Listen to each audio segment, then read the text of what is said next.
These 5-minute radio programs were recorded in 2021 by Jim McDonald for broadcast by KDET in Center, Texas. We hope you'll benefit from these and share them with others. Abraham is regarded by three world religions as their founder and father. Two identify this affinity with Abraham because they view him as their physical father, the Jews and the Muslim world. The Christian religion regards Abraham as their spiritual father. It was Paul who wrote, "And if you are Christ, then are you Abraham's seed, heirs according to the promise," Galatians 3:29. Few men have ever approached Abraham's faith. Who is not familiar with these words? And Abraham believed God, and it was reckoned unto him for righteousness, Genesis 15:6.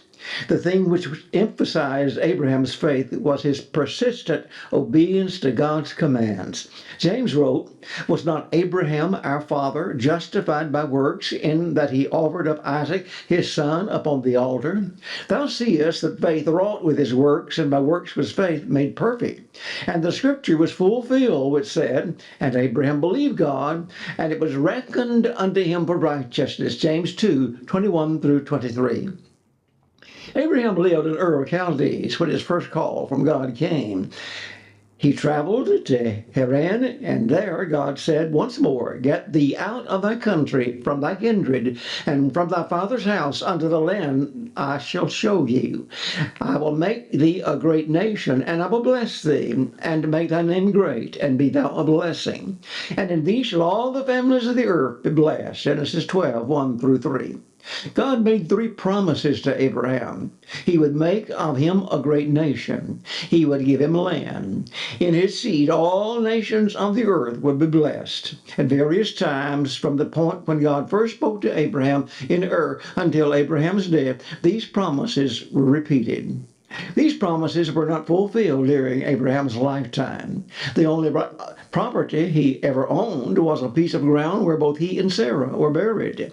Yet God had said to him of Canaan, "And I will give unto thee and thy seed after thee the land of thy sojourning, all the land of Canaan for an everlasting possession, and I will be their God." Genesis 17:8.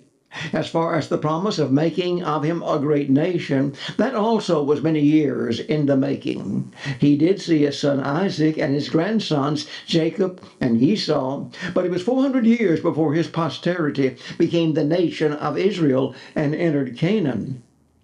These first two promises God made Abraham were, in the course of time, fulfilled. Contrary to the teaching of some, God did give to Israel all the land he promised Abraham he would. When Joshua was old, he blessed Israel and said, "So Jehovah gave unto Israel all the land he swore to give unto their fathers, and they possessed it and dwelt therein." Joshua 21:43. Abraham's faith was tested sorely and severely during the course of his lifetime. He was about 100 years old when finally Isaac was born, and then when Isaac was yet a youth, God commanded Abraham to offer Isaac as a sacrifice to him. Abraham didn't waver. He was ready to plunge the knife into Isaac, but the voice of God stayed him. "Abraham, do thy son no harm, for now I know thou fearest me." Were it not for Abraham's faithful obedience to God, we would likely never have heard of that man. His works showed his faith. James challenged his readers, "Show me thy faith apart from thy works, and I, by my works, will show thee my faith." One promise remained of the three God gave Abraham: "In thy seed shall all the families of the earth be blessed."